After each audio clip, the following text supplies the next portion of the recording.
en esta instancia que lo tenemos hace muchos años, que nosotros tenemos el chocolate caliente con el padre Kennedy. Al principio eran personas que habían conocido al padre, que habían estado con el padre, ahora son personas más jóvenes, personas que han tenido algún tipo de experiencia, algún encuentro con el padre Kennedy. Hoy nos acompaña el padre Cristian Oñeda, sacerdote carmelita, actual superior provincial de los padres carmelitas del Cauca de Chile. Su alma mater es la Pontificia Universidad Católica de Chile y completó estudios de especialización en la Facultad Teológica Teresiano de Roma, una de las instituciones más reconocidas en el mundo por su formación en teología espiritual y mística. Magíster en Psicología y Antropología y Magíster en Antropología Teológica, con especialización en espiritualidad y mística. Su gran cultura, amor por la lectura, profundidad de estudio y claridad de palabra lo han hecho un orador sabio, sencillo y cercano. El 7 de abril del 2016, en el santuario Oasis de María de Iquique, selló solemnemente su alianza de amor con la Madre. Un vínculo que ya antes había nacido en lo íntimo de su corazón. Desde entonces, Schoenstatt se ha convertido en parte viva de su camino, como complemento y enriquecimiento de su identidad carmelita. El padre Cristian, en su camino espiritual, descubrió en el padre José Kennedy a un verdadero padre y guía para su vida sacerdotal. Desde entonces ha profundizado intensamente en su persona, en su corazón y en su misión, llegando a conocerlo de manera entrañable y profunda. Escucharlo hablar del fundador es siempre una verdadera riqueza, porque lo transmite no solo desde el estudio, sino desde la experiencia vital y desde un amor sincero que ha marcado su camino de fe. Los dejo con el padre Cristo.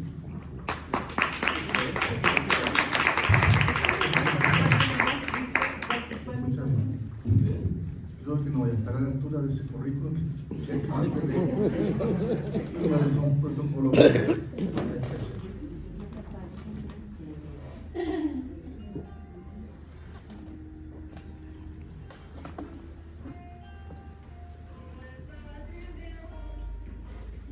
Iniciamos nuestro compartir. Por acá, si se puede. Pongan en silencio los celulares. Podríamos ponerle un título a la charla, no sé cómo podríamos llamarla. El padre Kennedy siempre estaba como atento, él estaba siempre atento a los signos. Él dice las pequeñeces, Dios habla por las pequeñeces, ¿cierto? Del acontecimiento cotidianos, diarios. Para él todo eso es la cercanía de Dios. Dios está como Padre, detrás de cada acontecimiento, aunque aquellos más minúsculos y pequeños.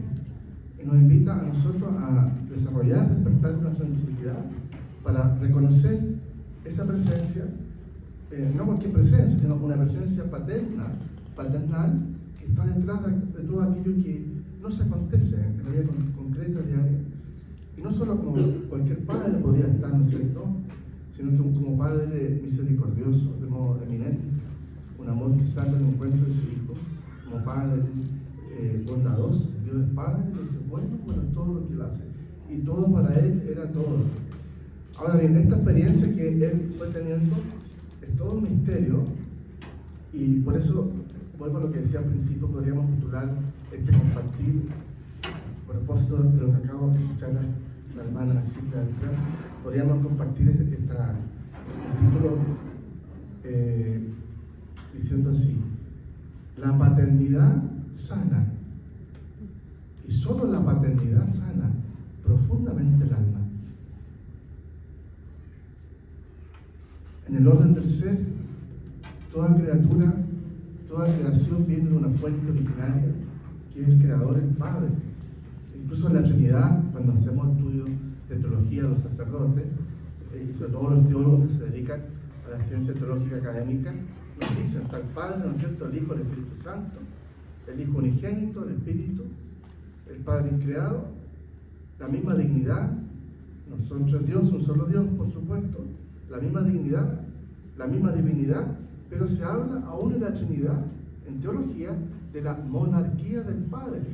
Es un término poco frecuente en el ámbito devocional y pastoral, pero a nivel teológico los dogmáticos lo utilizan mucho. La monarquía del Padre, aunque hay un solo Dios, tres personas con igual dignidad, hay una fuente. Esa fuente es el Padre. El Hijo unigénito mira al Padre. El Espíritu Santo proviene del Hijo y del Padre. Y Schoenstatt, siendo un movimiento eminentemente mariano, ¿cómo no? Cuando madura y se desarrolla, cuando se desarrolla orgánicamente y de manera sana, tarde o temprano lleva a sus miembros a girar en torno al Padre de Dios, a este centro incluso de la Trinidad, y solamente estando ahí, en ese Padre trinitario, digamos, que nos abraza y nos envuelve con el Hijo y el Espíritu Santo, porque son la Trinidad, un abrazo. Cuando estamos en ese centro, podemos decir que ha terminado nuestra sanación espiritual. Estamos salvados, hemos vuelto a la casa. Hacia el Padre va nuestro camino. Hemos regresado al Padre. La paternidad sana. Hoy día, esto fue la gran experiencia que quiso de alguna manera desenmascarar, quiero decir, la gran realidad que quiso desenmascarar Padre Kentenich, de una paternidad no arraigada en la Escritura, una paternidad no orgánica. La Iglesia no puede funcionar sin el Padre. Un obispo, un párroco, un sacerdote, si no encarnan, si no reflejan la paternidad del Evangelio, pueden incluso hacer mucho daño. Así como el Padre es el que sana completamente, una mala paternidad puede destruir completamente. No vamos a poner ejemplos porque se entiende, ¿no es cierto? Pero la paternidad sana, necesitamos del Padre.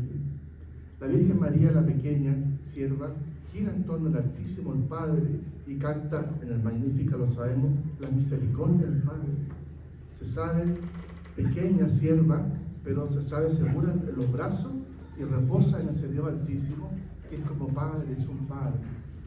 Ya era Padre en el Antiguo Testamento, así lo confiesan los profetas, la Escritura Sagrada, pero era un Padre que podríamos decir un Padre genérico, un Padre del pueblo, el Padre de la primera alianza, por supuesto, pero no era el Padre de la persona, personal.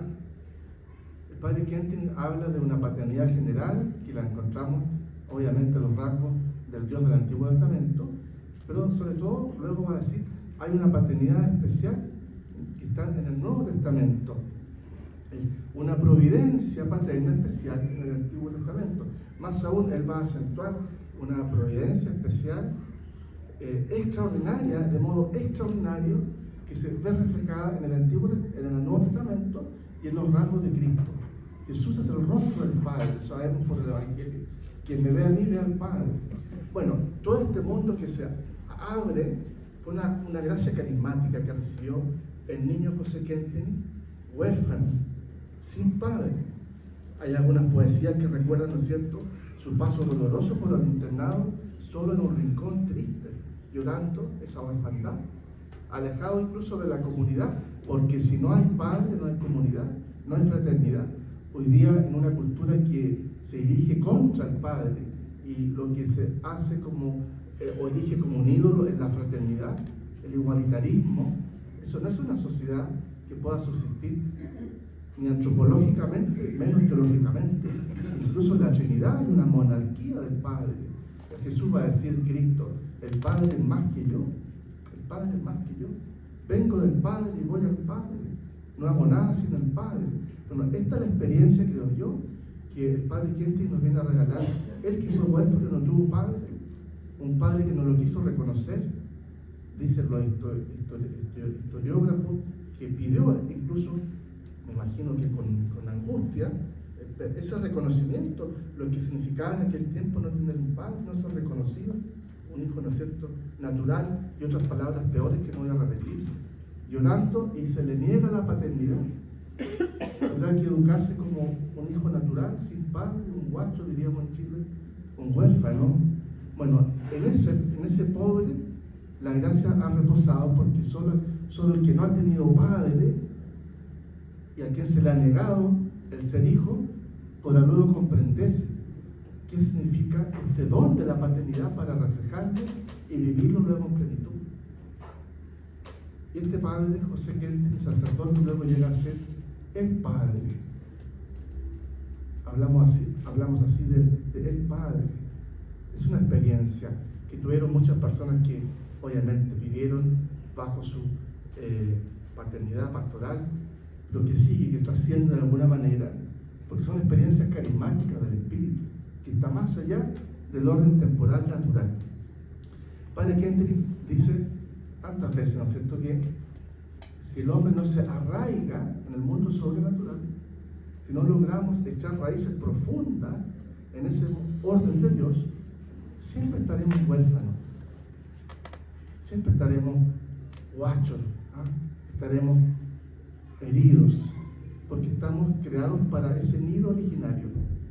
Y nuestra cultura, cada uno de nosotros de alguna manera participa de esa herida cultural, que nos falta nido, nos falta hogar, nos falta padre. ¿Qué padre? Este Padre especial que se revela en Cristo y que de una manera muy especial, carismáticamente, como una misión, encarna el Padre José Kentenich, para que el resto de los sacerdotes, los padres de familia, cualquier persona que está llamado a ser padre, asuma esa misión con claridad, con transparencia.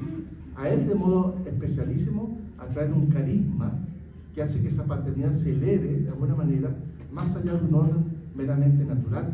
Es una paternidad sobrenatural participada como carisma. Y aquí un pequeño curso que es necesario hacer.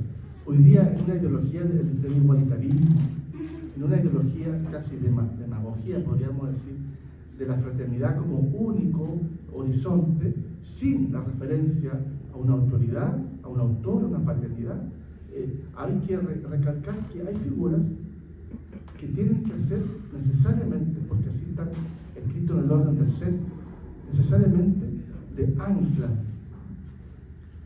Hay personas que están llamadas a encarnar de un modo preclaro, sigo usando la misma terminología del Padre Kentenich, encarnar de un modo preclaro lo que todos tienen que vivir de alguna manera más general. Tienen que haber personas que son referentes, no solo signos y símbolos, sino que encarnan de una manera extraordinaria aquello que una cultura en un momento necesita. Nuestra cultura no tuvo padre, hasta el día de hoy no hay padre de esta envergadura que reflejen esta paternidad trinitaria. El Padre Kentenich es una respuesta a los tiempos, es un carisma especial. Y como carisma surge de un modo muy extraordinario. Acabo de decir, una persona que no tiene padre, que no lo reconoce, que es huérfano, en ese, porque Dios actúa así, Dios quiso derramar ese carisma. Ahora bien, el padre a veces, no siempre, cada proceso es distinto, acá lo que importa son los procesos de vida siempre, pero podríamos establecer una ley. Generalmente vamos al padre a través de la madre. Es muy difícil, poco frecuente, también puede ocurrir porque el reino de Dios es el reino, ¿no es cierto?, de la libertad, pero generalmente como constante vamos al padre a través de la madre. Eso incluso en el orden natural. La madre es la que lleva, muestra al hijo, a la hija, a su padre, a su papá, y lo hace vincular afectivamente, orientar hacia él, para echar luego raíces en ese ser que va a ser el que va a proteger, el que va a cuidar. Bueno, María, en el caso del padre, María lo llevó al Padre. La alianza de amor tiene esa dirección, podemos decir. La alianza de amor con María como madre, la madre, se dice en el movimiento, la madre nos va llevando poco a poco y nos va mostrando ese rostro. Girar en torno al Padre, disfrutar, darle alegría hacia el Padre, como el Padre también, podríamos decirlo así, gira en torno a cada uno de nosotros. Porque cada uno de nosotros es la cara pupila de los ojos del Padre Dios. Somos hijos e hijas predilectos cada uno. ¿Cómo es esto posible? ¿Cómo es esto posible? Y aquí también una de tantas respuestas que da el carisma de José Quentes a la Iglesia. Él fue cuestionado en los años 30, lo sabemos, por la nomenclatura que usaba en relación al movimiento de Schoenstatt, que llamaban el movimiento de Schoenstatt, se consideraba como una, podemos decir, criatura predilecta de Dios. El secreto que se vive, esa predilección, esa obra predilecta de Dios, fue cuestionada en su nomenclatura, en el uso que se usaba, casi como que se estaban como erigiendo en una lista especial. Pero ¿por qué Dios va a tener predilecto? ¿Por qué Schoenstatt va a ser una criatura predilecta y el resto que son movimientos de segunda categoría, tercera categoría? Pero todas estas discusiones que hubo en torno a la nomenclatura generalmente ocurren por la mente racionalista que todos tenemos, separada del organismo general que estamos llamados a encarnar. Estas disquisiciones bizantinas, decían los teólogos posteriormente, estas disquisiciones racionalistas que no comprenden el orden del ser, el organismo del ser, que es mucho más integrado, no comprenden esta predilección. Para nosotros los seres humanos, cuando elijo a uno, inmediatamente eso da a entender que estoy excluyendo a otro que no elegí. Esa es una elección humana. Te elijo a ti, pero que todo el resto queda fuera de mi elección. Tú eres el predilecto, no el que está al lado. Tú eres el único, que para mí es el más importante. El resto pasa a segundo lugar y categoría. Esto, que es una categoría humana, no podemos prescindir de esto, por supuesto. No se puede aplicar al mundo sobrenatural. Hay aquí un corte, hay una disimilitud radical. Esto ya lo dice el Concilio de Lyon, siglo XIII. Hay muchas cosas sobrenaturales. Obviamente este mundo que hace de símbolo del mundo sobrenatural, pero hay cosas que exceden. Y por mucho que se parezcan o apunten como similitud al mundo sobrenatural, las cosas naturales, la mayoría de estas realidades sobrenaturales exceden, no se pueden comparar. Y una de estas realidades es la elección de Dios. Cuando Dios a una persona le dice, te he elegido especialmente, significa eso, que todo el ser, el tiempo, la historia, gira para esa persona en torno a esa elección. Pero ¿cómo puedo comprender esto? Con categorías humanas, racionales, naturales, no se puede. En el orden sobrenatural sí se puede. Yo te elijo a ti como hijo predilecto, como hija predilecta. Eres el centro, la cara pupila de Dios. En Cristo eres elegido, amadísimo, amadísimo. Esta es la herida que todos portamos. Esta es la herida de orfandad, porque para nosotros ser elegidos significa, primero, que hay que pasar por un proceso de comparación, de medición, de balanza, de darle altura, y luego veré si califico, ¿no es cierto? Para Dios no, la elección es gratuita, por misericordia, es eterna, es personal, para quien tiene que decir, personalísima, y por eso el Padre que me acompaña, el Padre Providente, me guía, me ama, me abraza, me conduce a través de una providencia especial. Él dice, repito, especialísima, en cada detalle, en cada minúscula realidad. El Evangelio lo dice, ¿no es cierto? Hasta un cabello que cae de mi cabeza no cae si el Padre no lo permite, y lo permite por amor, lo permite por misericordia, no por castigo. Esta es la experiencia que el Padre va a encarnar. Dios es Padre, su Padre misericordioso, siempre. Siempre. Dios es bueno, y es bueno siempre. Y me ama siempre, misericordiosamente, porque Él es Padre. La paternidad humana funciona de otro modo. La paternidad humana ama al hijo porque es hermoso, o a la hija, ¿no es cierto? Una hija preciosa, que hermosa esta niñita, vamos a amarla, todos la amamos. O este hijo que es tan despierto, ¿no es cierto? Tiene unas cualidades especiales, o que es inteligente, y tan simpático y simpática. Amamos por cualidades. Entonces, cuando proyectamos esta realidad natural a Dios, es muy triste, porque vamos a empezar a ver las cualidades que debería tener para ser amado por Dios, y si no tengo aquellas cualidades que la cultura pone en primer lugar, o que yo de alguna manera errada he puesto en el centro, no me queda más que ser un hijo y una hija de segunda categoría. No, Dios cuando ama, la paternidad de Dios ama al Hijo porque Él es Padre y no puede sino amar. No podríamos decir que necesita amarnos, pero quiere y decide amarnos a cada uno de nosotros, como si no hubiera ningún otro ser y no existiera ninguna otra persona. El Padre que tiene por misión llamado a encarnar esta paternidad, creo que eso es lo que transmitía a las personas que se acercaban a Él y por eso sanaban, porque cada uno se sentía único, irrepetible, enaltecido, dignificado. Y si alguno llegaba a Él con, podemos decir, una identidad de proletariado, por usar una expresión que Él también usa, o de esclavo, lo dignificaba, lo ponía a la altura. Eres hermoso, bello, vales a mis ojos, daría la vida por ti, dice el Evangelio. San Pablo, ¿no es cierto? Cristo me amó y se entregó por mí. Me amó, se entregó por mí.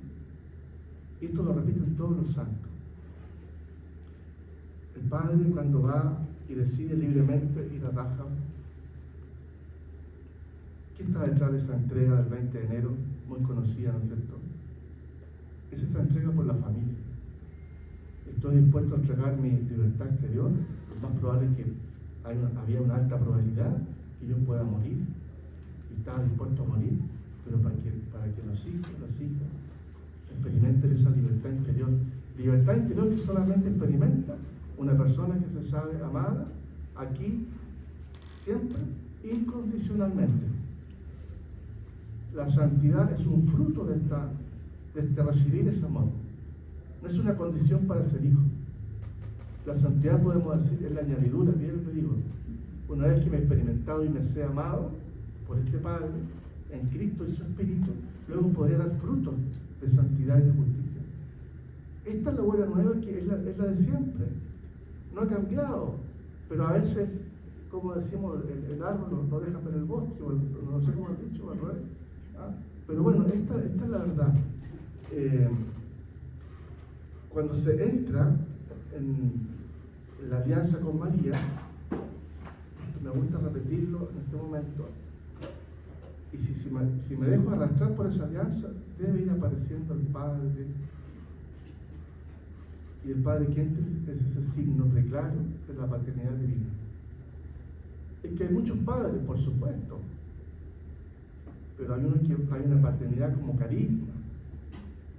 Hay una paternidad como carisma. La mente mecanicista, racionalista, separatista, idealista, el humanismo idealista, aunque estamos todavía todos inmersos de alguna manera, no puede concebir el carisma teológicamente expuesto por la Escritura, porque eso como que hiere esta mentalidad que homogeneiza todo. ¿Y por qué vamos a escuchar a esa persona si todos valemos lo mismo? Pero es que esa persona tiene el carisma. Y eso no significa que el resto no participa de las gracias, participa de un modo, participaba, bajo la redundancia, a modo de gracia, pero tiene un carisma especial. ¿Por qué vamos a escuchar a Santa Teresa cuando habla de oración si todo el mundo reza, ¿no es cierto? Bueno, pero tiene un carisma especial en esa área. Vamos a escuchar al que sabe, no al que no sabe. Yo también puedo orar, bueno, pero sí. Hay un Moisés, hay un Abraham, hay un profeta, hay un doctor de la iglesia para la oración, hay uno para la misión. Cada uno tiene su carisma original, irrepetible. Bueno, el carisma del Padre es la paternidad. Es la paternidad. El Padre Kentenich es un gran psicólogo, tuvo esa gracia tremenda de ser un psicólogo muy fino. Es un gran metafísico, dogmático. Como buen alemán, más dogmático posible, ¿no es cierto? Es un metafísico, dogmático, es profeta también, porque es capaz de vislumbrar el tiempo que viene, el siglo que es el nuestro, y todo eso. Y ya con una de esas cualidades bastaría para que sea el hombre que es en la iglesia, profeta, ¿no es cierto? Con qué claridad vio la etapa que estamos viviendo nosotros, la anunció, la denunció. Si no giramos, si no hacemos del mundo natural espacio para el mundo sobrenatural, y no simplemente un medio ajeno al más allá, sino unimos lo sobrenatural con lo natural, el más allá con el más acá, la santidad de la vida diaria. Si no vemos en la causa segunda Dios que está detrás como causa primera, si no vamos a María, que era la gran ausente en aquel tiempo en la teología, como aquella que Dios quiso poner para que entrara la gracia de manera abundante. Pero tantas cosas que dio, y fue profeta de eso, ya con eso, insisto, lo hacen grande, pero sobre todo, lo que lo hace único es la paternidad, creo yo, el padre. Y porque necesitaba ser el padre prominente que estaba llamado a ser, se le dieron obviamente dones de profecía, porque tenía que cuidar a sus hijos, tenía que ver, prever hacia dónde va el tiempo, hacia dónde va la historia. El padre tiene que saber lo que hace un padre en la familia, el que ve, tiene que visualizar, prever los problemas que habrá o no habrá, tratar de sacar el pollo y todo. Un profeta en función de la paternidad. Gran psicólogo, agudo psicólogo también para ayudar a las personas que se acercaban a él. Se le dio ese carisma en función de la paternidad, que es lo que sana en última instancia. Y obviamente no cualquier padre, sino un padre de acuerdo al Evangelio. Gran teólogo también, dogmático, conocida como nadie la Escritura y la tradición, que la hizo suya a través de una nueva síntesis. Acercarse al Padre no es tan fácil porque Él toma de todas partes. Un autor a lo mejor superficial o poco prudente podría decir aquí, este autor no dice nada, copia de aquí, copia de allá, podemos hacer un pastiche, un sincretismo. Bueno, podría ocurrir eso a una primera mirada superficial. ¿Por qué? Porque el todo, la esfera que es el mundo del Padre que es Schoenstatt en pocas palabras, tiene muchos matices, muchas perspectivas. Entramos por un lado, salimos por el otro, podemos apreciar. Pero creo yo que todo esto se puede ir resumiendo en descubrir el carisma de la paternidad que sana.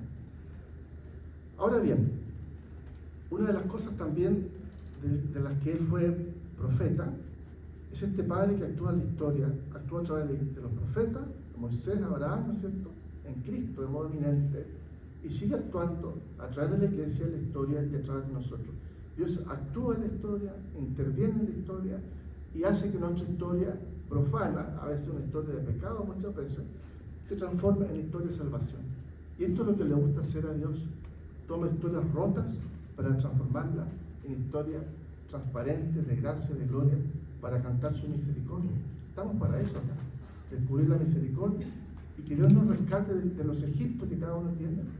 A la gente, a las personas que están sumidas en el pecado, las invita a hacer un camino de santidad. Y mientras más imposible para nosotros, más posible para Dios. Y esta es la experiencia, yo creo que hay que volver a enfatizar una y mil veces. La paternidad de Dios es un amor incondicional que permite que se liberen en mí tantas cosas que están atadas. Y aquí hay que entrar en el mundo del subconsciente, inconsciente, cuántas cosas que están ahí, como valores, pseudo-valores, ataduras. El amor redime, libera, sana todo eso. Libera, podríamos decir. ¿Y dónde está ese amor de Dios? Es imposible descubrir esa paternidad si no es a partir del órgano, vamos a la terminología escolástica, sino a través del órgano de la fe. Sin fe, este mundo sigue siendo mundo, no un transparente, no un signo, no un símbolo. Sin la fe, me quedo atrapado, encerrado, clausurado en el mundo natural. Pero mi corazón no está hecho para el mundo natural, o solamente para el mundo natural, empírico, lo que veo, control y manejo. Mi corazón está hecho para lo infinito. Todos tenemos nostalgia de infinito. Basta mirar una noche estrellada en un campo chileno y algo pasa en nosotros. En cualquier persona, me imagino que está relativamente sana. Hay algo que dice como que yo pertenezco a ese mundo. Basta mirar la lejanía del mar, el horizonte, ¿no es cierto? Y algo se despierta en nosotros. Basta soñar a veces con un amor imposible que pudo haber sido o no fue, pero algo queda ahí, como pidiendo, anhelando ese infinito, ese amor, bueno, ese deseo de infinito que llamamos trascendencia, está inscrito en nosotros. El Padre dice, siguiendo toda la tradición, que nuestro hogar está ahí en ese más allá. Y nos quiere llevar a todos a arraigarnos en ese más allá. Pero no cometiendo el error que se cometió en la tradición. No podía ser de otra manera por lo demás, porque la iglesia igual desarrolla un proceso histórico. Pero no cometiendo el error, digo, de pensar que el más allá está contrapuesto al más acá. O que el mundo sobrenatural viene después de la muerte, post-muerte, o está contrapuesto también al mundo natural. No, el Padre dice, eso más allá que anhelamos, ese infinito de las estrellas, ese horizonte inmenso del mar, ese hogar que vemos en los ojos de un niño, o la belleza de una flor, esa experiencia paterna del mundo de Dios, lo podemos vivir acá. No tenemos que alejarnos de la montaña, irnos a un monasterio, ¿no es cierto? En la vida diaria, concreta, está Dios. Si sé desde la fe, si aprendo desde la fe a vincularme con esa realidad y subir como una escalera, digamos, por los acontecimientos y llegar al Padre. Está el Padre como Padre misericordioso y paterno en mi trabajo. Me vinculo bien a mi trabajo cuando descubro en ese quehacer diario al Padre. Está Dios como Padre en mi relación de amor, de afecto, de mi pareja, mi matrimonio, mis hijos, con las personas que me rodean. Si descubro detrás de todos esos amores al Padre, el Padre como misericordia, que me abraza y me busca. Entonces, relacionarme con las cosas, la vida cotidiana, con el trabajo, con mis seres queridos, con la naturaleza, con el orden del ser, y llegar a través de esas causas segundas al Padre. Solamente ahí estaré tranquilo y podré reposar. Hay tantos textos que podríamos leer, repetir. Acá tengo una cantidad enorme de citas, creo que no me da para leer ninguna, porque si no nos quedamos toda la noche acá, se nos acaba el chocolate. Bueno, este Padre que actúa en la historia acoge nuestra historia tal cual es. Eso es un Padre. No es te amo porque soy Padre y tú eres mi hijo. Hay frases muy fuertes. Yo siempre recomiendo este libro, que para mí es fenomenal, el extracto que hace aquí el autor de La mirada misericordiosa del Padre. Pero esas ideas que están en ese libro se repiten en muchas partes. Dice, por ejemplo, en la jornada de octubre del 66, aunque mi vida sea un catálogo de pecados. ¿Cuántas personas hoy día se alejan de la iglesia porque ya están sumidas en el pecado o el vicio? Son cosas casi, podemos decir, patológicas. Y lo primero que piensan, aunque no lo digan, ¿no es cierto?, mirar, recibir la iglesia, este Padre, o viene un dedo condenatorio, o una mirada de desprecio.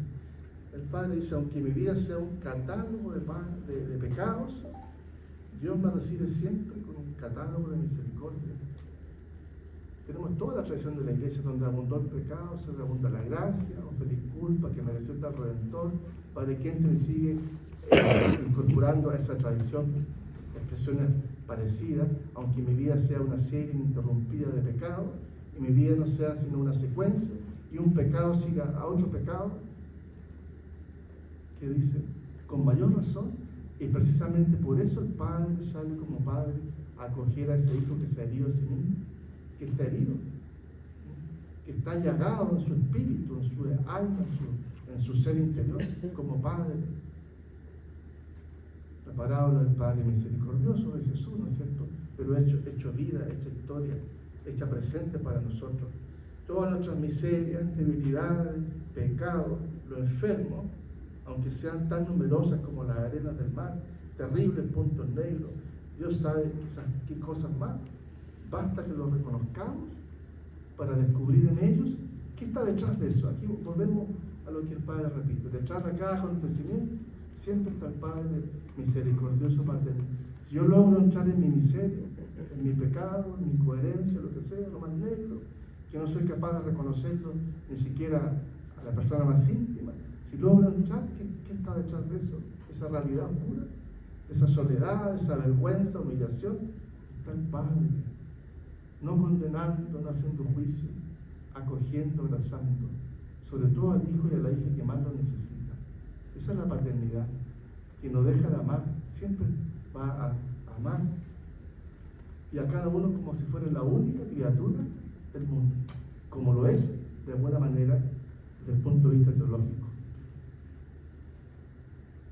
Padre Kenty nos dice que generalmente se pasa mucho tiempo hasta que logramos hacer nuestra esta experiencia. María en el santuario está ahí para alcanzarnos esta gracia. Se llama la primera gracia, la gracia del arraigo, o también la gracia del cobijamiento, o también llamada la gracia de la filialidad. Sentirnos, experimentarnos, vivenciarnos profundamente ese hijo y esa hija única y repetida. La Escritura dice: entregado países, entregado Egipto, etíos, sirios, por ti. Bueno, eso es la experiencia cristiana más profunda. Ignacio de Loyola, para recurrir a algunos santos, decía, siguiendo San Pablo, mi amor se entregó por mí. Y cuando meditaba la pasión, y todo eso por mí, todo eso por mí, lo haría 1 y 1000 veces. El padre Kenty, a modo de parábola, también lo repite, dice, iría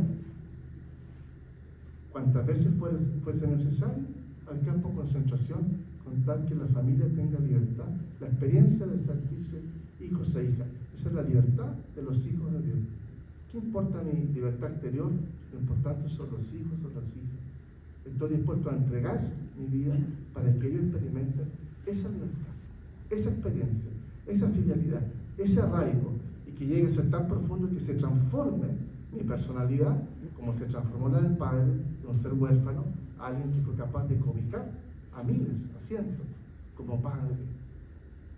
Luego de esa transformación viene lo que llamamos la gracia de la fecundidad, del envío, ¿no es cierto? Porque el mundo está necesitando esta gracia. El mundo necesita hogar. Donde yo estoy, si soy fiel hijo del Padre, aprendido de Él, deben hacer un hogar, como hace, un espacio de podemos decir, de terruño, un espacio de hogar, una tierra que esté enraizada en ese mundo puro, hermoso, de cobijo, de arraigo, de amor, que es el Padre, que es la Trinidad en última instancia. Hacia allá vamos, hacia allá va el camino. Los católicos tenemos por revelación esta tremenda responsabilidad. Hoy día en una sociedad que busca de modo fragmentario parches, soluciones, analgésicos podríamos decir, aquí, allá y acullá, pero la única respuesta radical es la que da Dios en la revelación. Entregar a la Trinidad, al Padre, el Hijo que es el rostro del Padre, que pone su sangre para que nos convenza a nosotros de que soy amado. Hace poco una persona me hacía un testimonio, me compartía, le decía al hijo que estaba adoptado, había sido adoptado, hijo que no se atrevía o no podía todavía, o no creía en el amor de su madre porque era adoptado. Y un día, movido por la gracia, creo, esta mamá le dice: mira, tú eres tan víctima como yo, porque aunque yo daría la vida por ti y que te amo más que todas las cosas, ese amor mío tú no lo recibes por la vida que quedó, por la persona que te desechó. Y eso que pasa como imagen ocurre, creo yo, en toda la sociedad. Una sociedad sin padres es una sociedad fratricida a la larga. Una fraternidad nunca va a poder existir si no hay un padre. Esos hermanos van a terminar tarde o temprano ideologizados, cada uno en su secta, luego haciéndose violencia. Abrirnos entonces a esta experiencia de Dios. Quiero leer algunas frases del diario de Bárbara Kass. A propósito de carisma, como ustedes saben, yo soy carmelita, estudio mucho los procesos de los santos. Los carmelitas tenemos muchos santos y doctores de la iglesia para rodearnos, ¿no?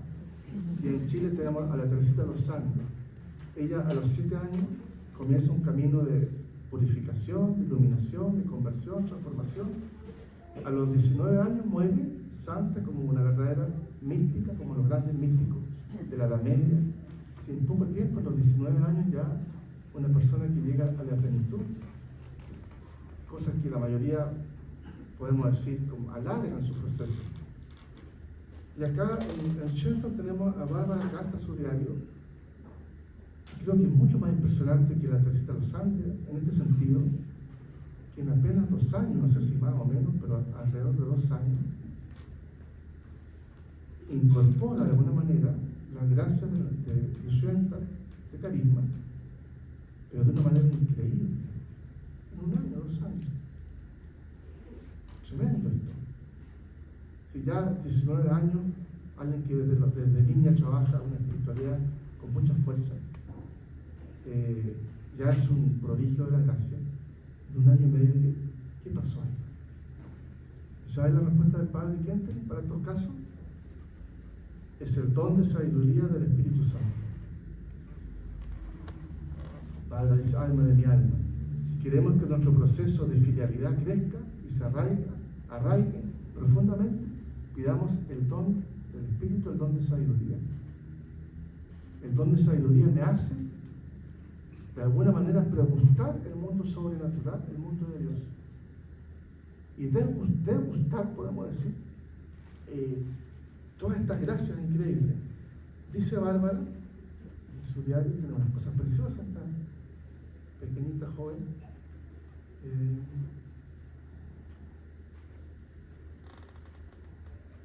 Quiero ser, madrecita, instrumento directo del Padre Kenton.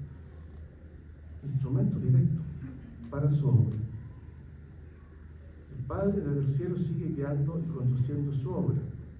Si ya ha muerto, ¿no es cierto? Ella muere ese mismo año.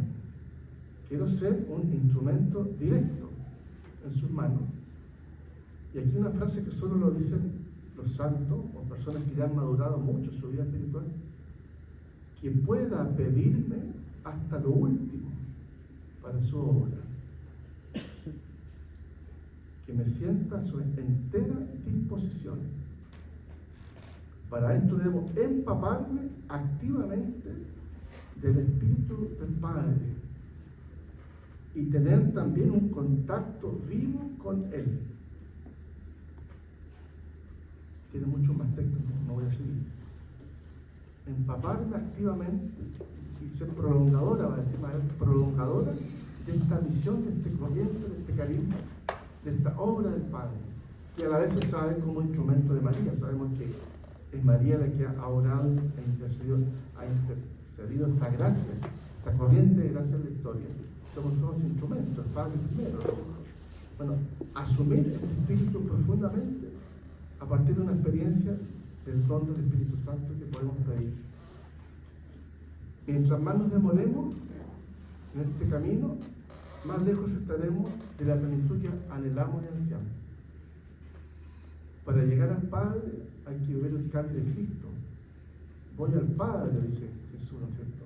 Hay que beber el cáliz para ir al Padre.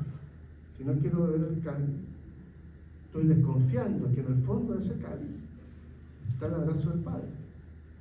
En el fondo de cada acontecimiento está mi hogar. No es de huir, arrancar, sino que crees que ya estoy ahí y atravesar, digamos, esa experiencia de fantasma y poder llegar a esa raíz para arraigarme en ese espacio, en una entrega total a Dios, donde pueda descansar de alguna manera. San Agustín lo sabemos, que lo repite, y la iglesia lo canta por siglos y milenios: nuestro corazón espera en paz hasta que descanse en Dios. Hemos sido creados para Dios. Nuestro corazón está inquieto hasta que no repose en Dios. El Padre Kenton cita un pensamiento de San Norberto, que fue el fundador de los premonstratenses ya a tardía edad. Él había sido prelado, catedrático, un hombre lleno de títulos y honores eclesiásticos, y San Norberto, a quien cita el Padre Kenton, le dice: he vivido de todo, un hogar precioso, triunfo social, triunfo eclesiástico, pero nada de eso sació mi alma. De ahí viene a fundar los premonstratenses, la orden que busca la intimidad con Dios en la soledad. Nada va a saciar nuestra alma sino mi entrega a Dios. Mi creer que Él está ahí para que yo me entregue como Él se entrega a mí. Quiero ir cerrando para no alargar. San Juan de la Cruz, el doctor místico, entre tantas cosas, tiene una frase maravillosa a propósito de esto que estamos platicando. Dice: si el alma busca a Dios, mucho más, la busca a Dios a ella. Tanto así, que cuando la persona comienza a tener experiencia de Dios, pareciera que Dios fuera el esclavo y el alma su Dios. Tanto es el amor del inmenso Padre que rodea y abraza a su criatura, que la sirve aquí y allá, pareciendo ser Dios el siervo y la criatura el Dios. Los santos tienen toda esta experiencia. Dios me ama. Decía hace poco un autor también que las personas más hermosas son las que irradian de alguna manera ese perfume: soy amado por Dios incondicionalmente. Donde están esas personas se forma de una manera natural hogar. Queremos estar con esas personas. Hay hogar ahí. Bueno,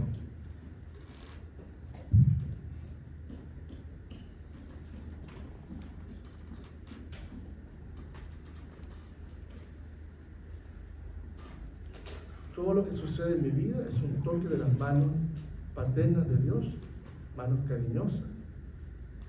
Y uno podría preguntarse, ya que somos racionalistas, todos un poco mecanicistas, bueno, pero si peco yo por mi cuenta, hacemos esa pregunta. ¿Y si yo solo me voy a detrás del pecado? El Padre responde: aunque el Hijo le dé la espalda al Padre, el Padre no puede darle la espalda al Hijo, porque el Padre no puede negarse a sí mismo, ¿cierto? Sigue siendo Padre que ama. Y aquella falta, esa traición, ese abandono, ese pecar, ese alejarme, irme en la lejanía de Dios, incluso el Padre es tan bueno, porque todo está bajo su misericordia, que lo utiliza también como una forma, una mediación, para volver a traer al hijo y a la hija al hogar. Incluso aunque yo peque libremente, si luego reconozco y entro en ese pecado que libremente he hecho, voy a encontrar que está el Padre esperándome. Santa Teresa de Ávila, y aquí me salió Carmelita de vez en cuando, no puedo sino repetirlo en este caso, decía: tú, cuando yo te daba el mayor golpe de traición o pecado, tú me castigabas con gloria. Teresa de Ávila fue una gran mística. Las gracias místicas más grandes que tuvo, las tuvo precisamente después que había traicionado y fallado a Dios. Qué raro esto. Nosotros pensamos que Dios es aquel que va premiando detrás, ¿no es cierto? El que peca lo castiga, y al que él corresponde con mérito, virtud y santidad, lo premia, que también es una lógica, pero sobre todo esta lógica misericordiosa, que el Padre descubre, Padre Gente, que este Dios siempre está detrás de todo acontecimiento, aún el más macabro, como un Padre misericordioso que va guiando toda la historia al hogar. Esto va a ser tan increíble que después del exilio, de los 14 años en Lisboa, él va a comenzar a hablar de una nueva imagen de Padre.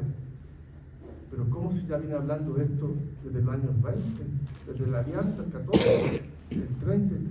¿Por qué una nueva imagen de Padre? ¿Qué nuevo Padre es este? Una nueva imagen de Hijo también, una nueva imagen de comunidad. ¿Qué pasó en estos 14 años de exilio? Que fueron un castigo de la Iglesia, ¿no es cierto? Bueno, todo lo que significó. Y en vez de hundirlo, ahora vuelve con una nueva imagen de Padre. ¿Cómo es posible que de la desgracia surja ahora una nueva gracia? De lo que fue una exclusión, casi un paria, este sacerdote que nadie lo acoge, ¿no es cierto? Es exiliado, no solo fuera de Alemania, no solo fuera de Europa, sino a ultramar, digamos, y ahora vuelve con una nueva gracia. ¿Por qué? Porque él sabía que detrás de cada acontecimiento no podía no estar sino el Padre. También en el exilio, también en Dachau, también en la cárcel, también en Coblenza, también en la historia herida de este niño huérfano, también está el Padre de él. Y si hago ese salto mortal para el entendimiento, el corazón, la voluntad, si creo que realmente es así, descubro una nueva imagen del Padre. Y el Padre se va revelando como más Padre. Me voy sumergiendo en ese Padre, apasionándome, dejándome conquistar por ese Padre. Dice, hay una nueva imagen de Padre. Las personas que después del exilio se acercaron, estoy convencido, que bebieron de esa irradiación, de esa paternidad, esa nueva imagen que es transparentada por carisma.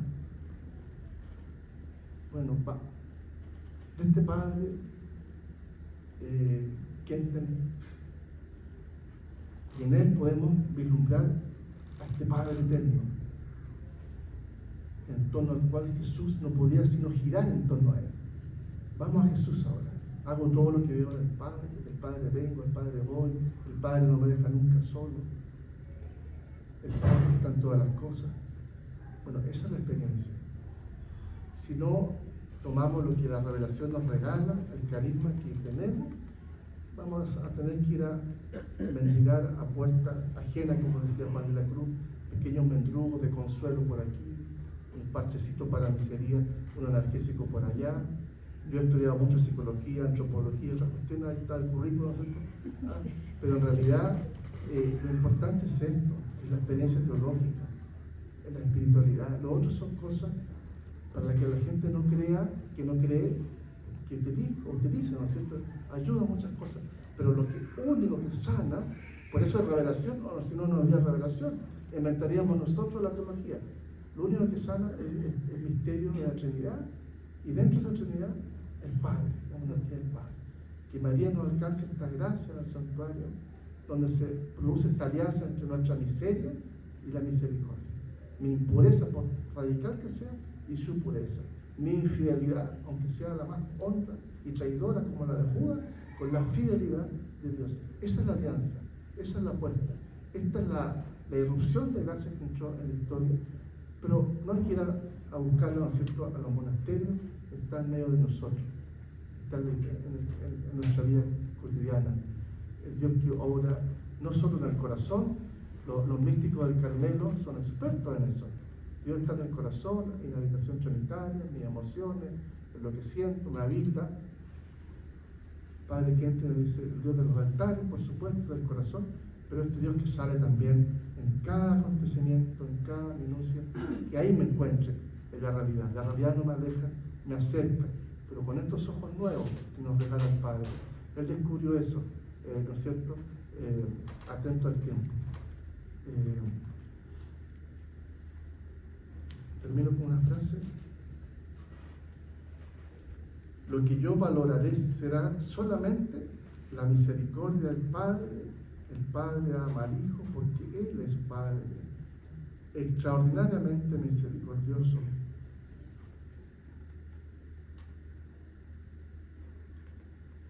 Él me deja vaciar de todos aquellos ídolos que no permiten que sea lleno de su paternidad. Utiliza a veces instrumentos, los más encarnizados instrumentos y enemigos, para que le haga espacio a este Padre, para que permita la gracia, permita la misericordia. He aquí el gran secreto que Dios quiere revelar. Esto lo dice el 18 de noviembre del 65, ya vuelto, no sé, del exilio. Yo reconoceré y confesaré con alegría ese vacío que es la criatura, esa debilidad, esa fragilidad que es la criatura, para que quede lleno, pleno de la paternidad, la única paternidad que sana. A Dios la gloria por los siglos de los siglos. Amén.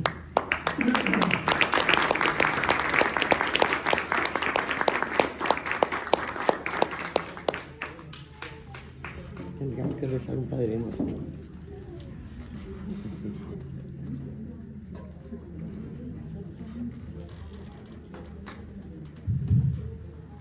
Vamos ahora, Vamos a rezar un Padre Nuestro. vamos a rezar. Empezamos para dar. Y damos el don del Espíritu, ¿les parece? Sí. El don de sabiduría, de filialidad, de temor de Dios, de piedad. Que cada uno de nosotros pueda renovar su bautismo, su alianza, dando ese vacío a Dios que Él lo llene. quién iremos solo tú tienes palabras de vida? Padre Jesús, que nos regaló en su cruz, le decimos, Padre nuestro, que estás en el cielo, santificado sea tu nombre. Venga a nosotros tu reino, hágase tu voluntad en la tierra como en el cielo. Danos hoy nuestro pan de cada día, perdona nuestras ofensas, como también nosotros perdonamos a los que nos ofenden. No nos dejes caer en la tentación y líbranos del mal. Amén. Encomendamos a nuestra Madre, que ella nos alcance la gracia que le tuvo de fidelidad, de hija. Decimos, te salve María, Llena eres de gracia, el Señor es contigo, bendita eres entre todas las mujeres, y bendito es el fruto de tu vientre Jesús. Santa María, Madre de Dios, ruega por nosotros pecadores, ahora y en la hora de nuestra muerte. Amén. consagramos a la Mata diciendo, oh Señora Señora mía, oh Madre mía, yo me ofrezco todo a ti, y en prueba de mi filial afecto, te consagro en este día mis ojos, mis oídos, mi lengua, mi corazón, en una palabra todo mi ser, ya que soy toda tuya, oh Madre de bondad. Guárdame, defiéndeme y utilízame como instrumento y posesión tuya. Amén. con Cristo su Hijo. Bendiga la Virgen María. Padre, bien.